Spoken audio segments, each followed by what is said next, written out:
अध्याय 7 भगवान चैतन्य के 5 स्वरूप।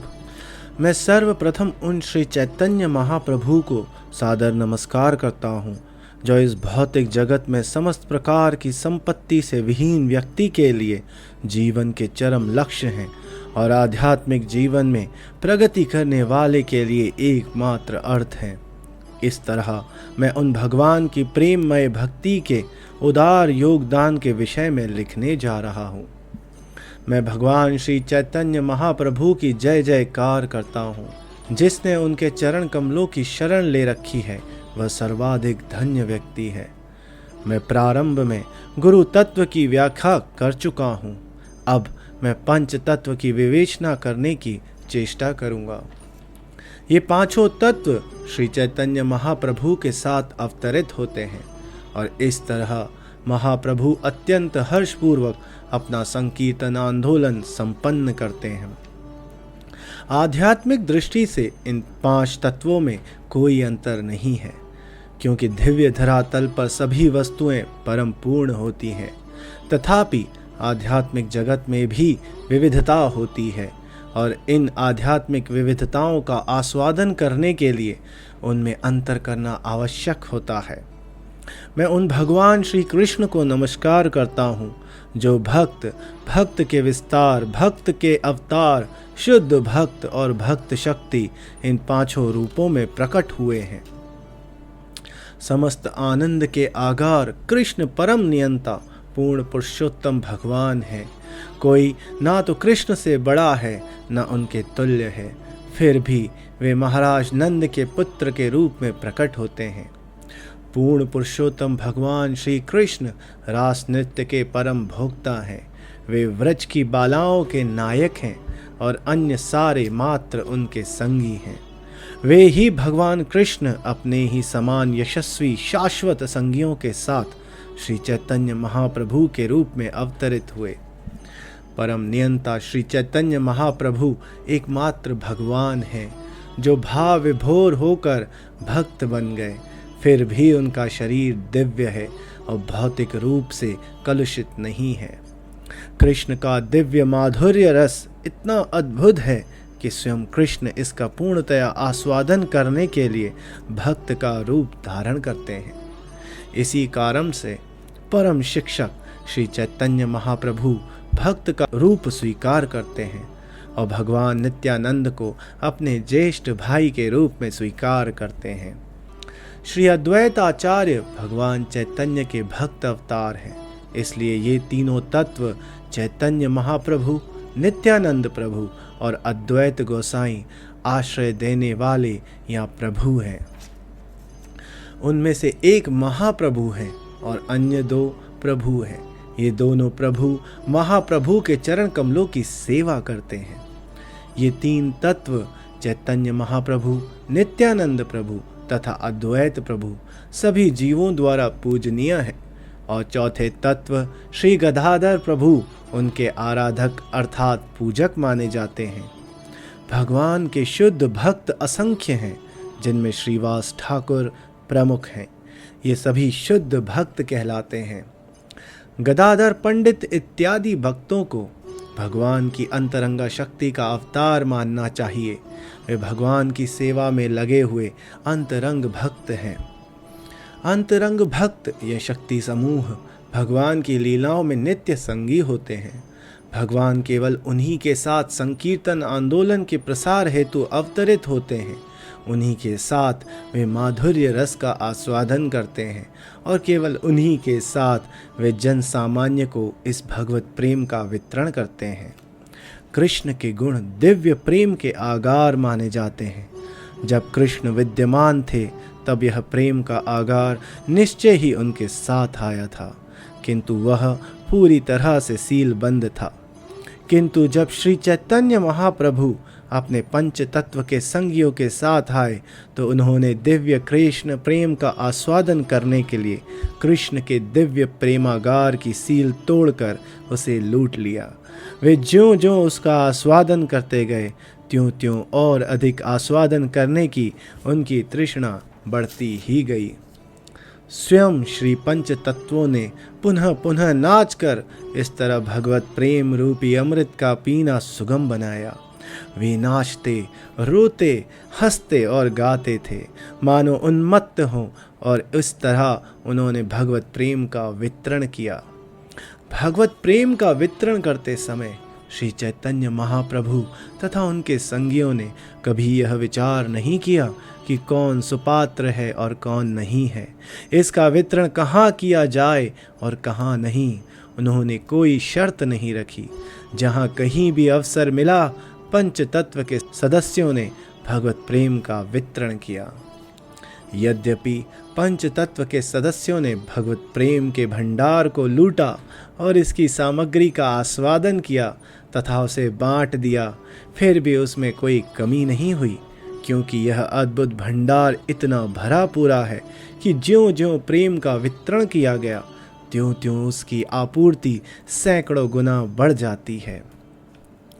भगवत प्रेम की बाढ़ से सारी दिशाएं अपलावित होने लगीं और इस तरह से युवक कृष्ण भावनामृत आंदोलन सारे विश्व को आप्लावित कर देगा और हर एक को डुबा देगा, चाहे वह भद्र व्यक्ति हो या धूर्त, लंगड़ा या अशक्त अथवा अंधा।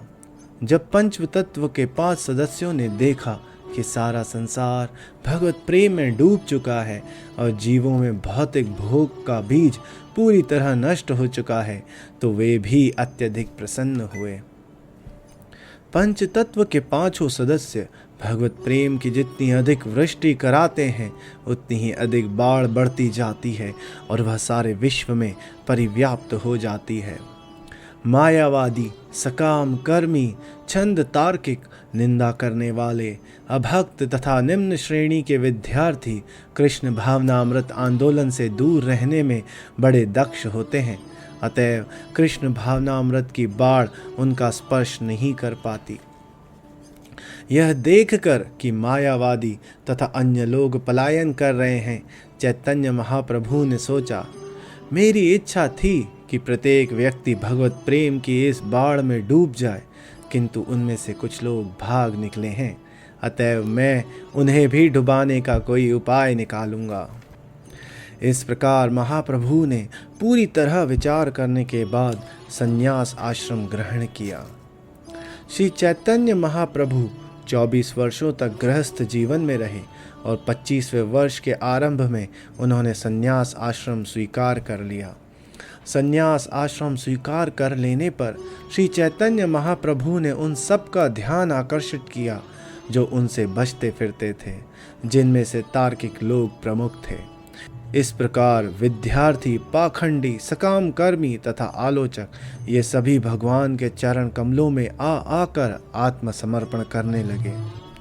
श्री चैतन्य महाप्रभु ने उन सबको क्षमा प्रदान की और वे सभी भक्ति के सागर में निमग्न हो गए, क्योंकि ऐसा कोई भी नहीं था जो श्री चैतन्य महाप्रभु के अद्वितीय प्रेम रूपी जाल से बच सके। श्री चैतन्य महाप्रभु समस्त पतित आत्माओं का उद्धार करने के लिए प्रकट हुए, अतएव उन्होंने उन्हें माया के प्रभाव से मुक्त कराने के लिए अनेक उपाय ढूंढ निकाले। सभी लोग, यहाँ तक कि मलेच्छ या यवन भी श्री चैतन्य महाप्रभु के भक्त बना लिए गए। केवल शंकराचार्य के निर्विशेषवादी अनुयायी ही उनसे बचते रहे। जब श्री चैतन्य महाप्रभु वृंदावन जाते समय वाराणसी से होकर गुजर रहे थे, तो मायावादी सन्यासी दार्शनिक ने अनेक प्रकार से उनकी निंदा की। निंदकों ने कहा, सन्यासी होकर भी वह वेदांत के अध्ययन में रुचि नहीं लेता, किंतु इसके बदले नाचने और संकीर्तन करने में सदैव लगा रहता है। यह चैतन्य महाप्रभु तो अनपढ़ सन्यासी है, अतएव वह अपने वास्तविक कर्म को नहीं जानता। वह मात्र भावों में बहकर अन्य भावुकों के साथ इधर उधर घूमता रहता है। ये सारी निंदा सुनकर श्री चैतन्य महाप्रभु मन में हंसने लगे। इन सारे दोषारोपणों को अस्वीकार करते हुए उन्होंने मायावादियों से बात नहीं की।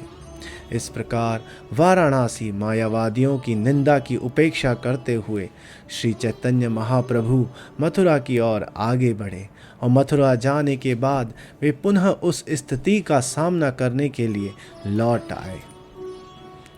इस बार श्री चैतन्य महाप्रभु चंद्रशेखर नामक शूद्र या कायस्थ के घर पर रुके, क्योंकि पूर्ण पुरुषोत्तम भगवान के रूप में वह पूर्णतया स्वतंत्र हैं। सैद्धांतिक तौर पर श्री चैतन्य महाप्रभु तपन मिश्र के घर पर भोजन करते थे। वे ना तो अन्य सन्यासियों से मिलते जुलते थे, ना ही उनका निमंत्रण स्वीकार करते थे। जब सनातन गोस्वामी बंगाल से आए तो वे श्री चैतन्य महाप्रभु से तपन मिश्र के घर पर ही मिले थे, जहाँ श्री चैतन्य महाप्रभु उन्हें भक्ति की शिक्षा देने के लिए लगातार 2 मास तक रहे थे। श्री चैतन्य महाप्रभु ने गूढ़ निर्देशों को प्रकट करने वाले श्रीमद् भागवत जैसे शास्त्रों के आधार पर सनातन गोस्वामी को भक्त के सभी नियमित कार्यों के विषय में शिक्षा दी। जब श्री चैतन्य महाप्रभु सनातन गोस्वामी को उपदेश दे रहे थे तो चंद्रशेखर तथा तपन मिश्र दोनों ही अत्यंत दुखी हुए। अतः उन्होंने भगवान के चरणों में एक निवेदन किया, हम लोग कब तक आपके आचरण का विरोध करने वाले इन आलोचकों द्वारा की जा रही निंदा को सहन करें। ऐसी निंदा सुनने से तो यही अच्छा होगा कि हम अपने प्राण त्याग दें। सारे मायावादी सन्यासी आपकी आलोचना कर रहे हैं। हम ऐसी आलोचना सहन नहीं कर सकते, क्योंकि यह निंदा हमारे हृदयों को विदीर्ण कर रही है। जब तपन मिश्र तथा चंद्रशेखर इस तरह श्री चैतन्य महाप्रभु से बातें कर रहे थे तो वे थोड़ा मुस्कुराए और मौन रहे। उसी समय एक ब्राह्मण उनसे मिलने आया। यह ब्राह्मण तुरंत ही श्री चैतन्य महाप्रभु के चरण कमलों पर गिर पड़ा और प्रार्थना करने लगा कि वे प्रसन्न होकर उसके प्रस्ताव को स्वीकार करें। हे प्रभु, मैंने बनारस के सारे सन्यासियों को अपने घर पर आमंत्रित किया है। यदि आप मेरा निमंत्रण स्वीकार कर लें तो मेरी इच्छा पूर्ण हो जाएगी।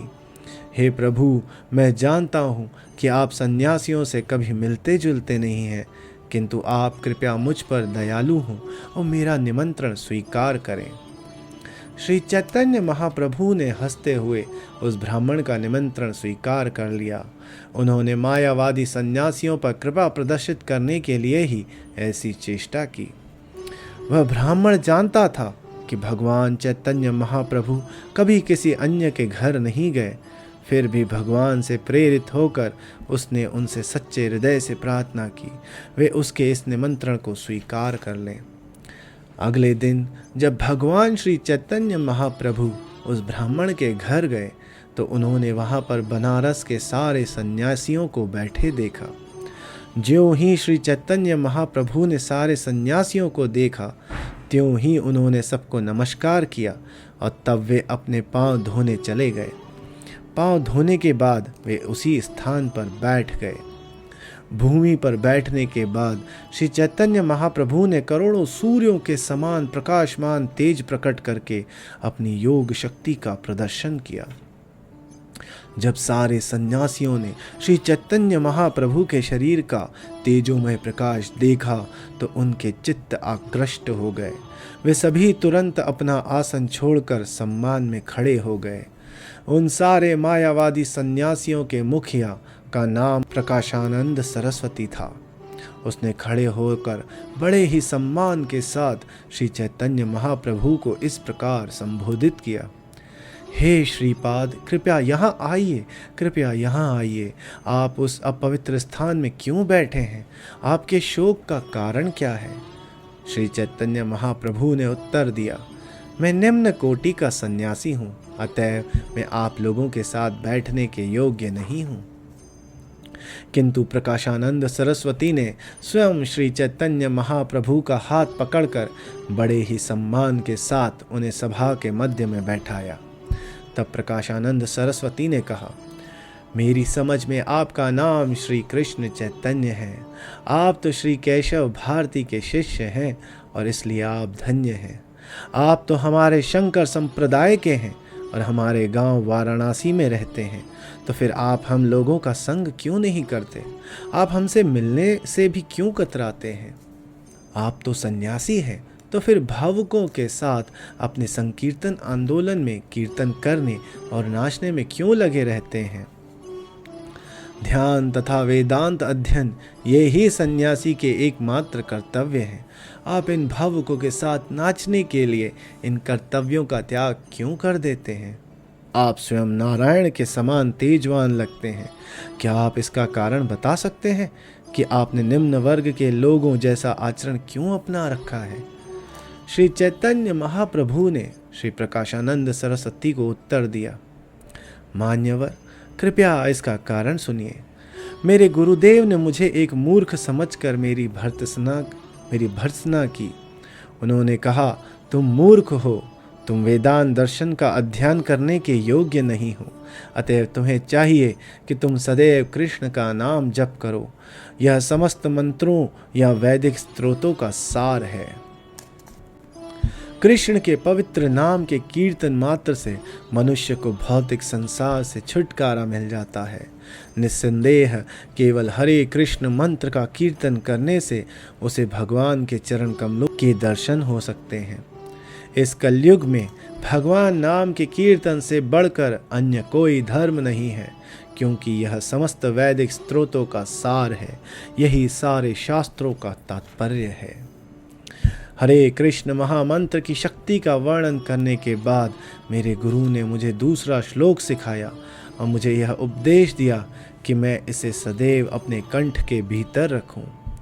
इस कलयुग में आध्यात्मिक उन्नति के लिए हरिनाम हरिनाम हरिनाम के अतिरिक्त अन्य कोई विकल्प नहीं है, अन्य कोई विकल्प नहीं है, अन्य कोई विकल्प नहीं है। चूंकि मुझे अपने गुरु से यह आदेश मिला है, अतएव मैं पवित्र नाम का सदैव जप करता हूँ। किंतु मैं सोचता हूँ कि पवित्र नाम का बार बार जप कीर्तन करते करते मैं मोहग्रस्त हो गया हूँ। शुद्ध भावावेश में भगवान नाम का कीर्तन करते हुए मैं अपने आप को भूल जाता हूँ। इस प्रकार मैं पागल की तरह हंसता, रोता, नाचता और गाता हूँ। इसलिए धैर्य धारण करके मैं सोचने लगा कि कृष्ण के पवित्र नाम के कीर्तन ने मेरे समस्त आध्यात्मिक ज्ञान को आच्छादित कर लिया है। मैंने देखा कि पवित्र नाम का कीर्तन करने से मैं पागल हो गया हूँ, तो मैंने तुरंत ही अपने गुरु के चरण कमलों में निवेदन किया, हे प्रभु, आपने मुझे कैसा मंत्र दिया है। मैं तो इस महामंत्र का कीर्तन करने मात्र से पागल हो गया हूँ। भाववश पवित्र भगवान नाम का कीर्तन करने से मैं नाचने, हंसने और रोने लगता हूँ। जब मेरे गुरु ने यह सब सुना तो वे हंसने लगे और मुझसे बोले, यह हरे कृष्ण महामंत्र का स्वभाव है कि जो भी इसका कीर्तन करता है उसमें तुरंत ही कृष्ण के लिए प्रेम पूर्ण भाव उत्पन्न हो जाता है। धर्म, अर्थ, काम तथा मोक्ष ये जीवन के 4 पुरुषार्थ के रूप में जाने जाते हैं, किंतु भगवत प्रेम के समक्ष, जो कि 5वां तथा सर्वोच्च पुरुषार्थ है, ये चारों पुरुषार्थ मार्ग में पड़े तृण के समान तुच्छ प्रतीत होते हैं।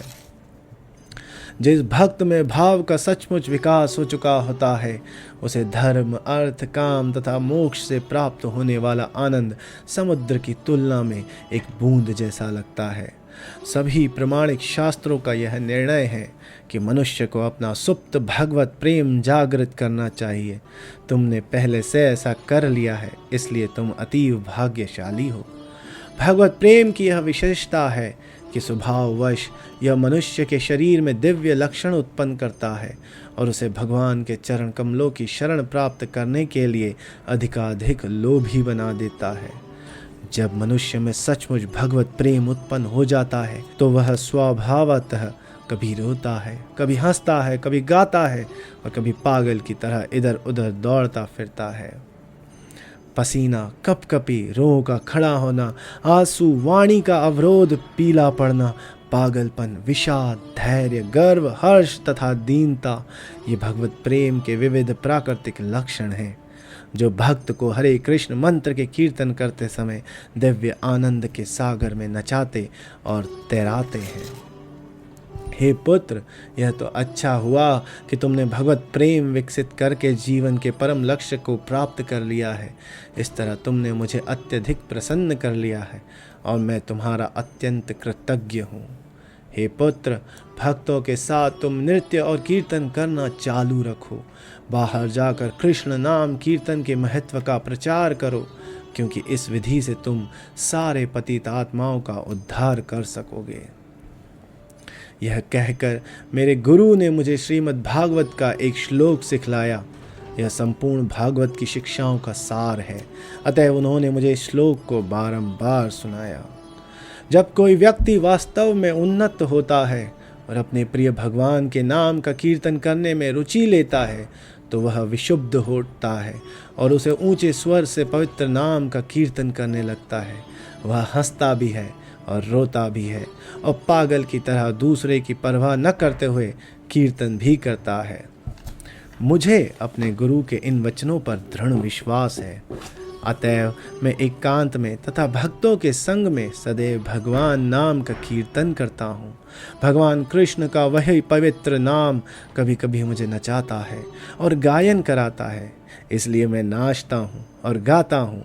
कृपया ऐसा ना सोचें कि मैं जानबूझकर ऐसा करता हूँ, यह अपने आप होता है। हरे कृष्ण मंत्र के कीर्तन से जिस दिव्य आनंद सिंधु का आस्वादन होता है, उसकी तुलना में निर्विशेष ब्रह्म के साक्षात्कार से प्राप्त होने वाला आनंद नहर के अल्प छिछले जल के समान है। हे प्रभु, हे ब्रह्मांड के स्वामी, चूँकि मैंने आपका साक्षात दर्शन किया है, इसलिए मेरा दिव्य आनंद सागर के समान हो गया है। अब उस सागर में स्थित मैं अन्य तथा कथित आनंद को बछड़ों के खुर की छाप में समाये जल की भांति अनुभव करता हूँ। श्री चैतन्य महाप्रभु की मधुर वाणी सुनकर सारे मायावादी सन्यासी प्रभावित हो उठे। उनके चित्त बदल गए और उन्होंने मीठी वाणी में कहा, प्रिय चैतन्य महाप्रभु, आपने जो भी कहा है वह सब सच है। जिसके ऊपर भाग्य की कृपा होती है उसे ही भगवत प्रेम प्राप्त होता है। हे महोदय, आपके कृष्ण के भक्त होने में हमें कोई आपत्ति नहीं है। हम में से हर कोई इससे संतुष्ट है, किंतु आप वेदांत सूत्र पर विचार विमर्श करने से क्यों कतराते हैं? इसमें क्या दोष है?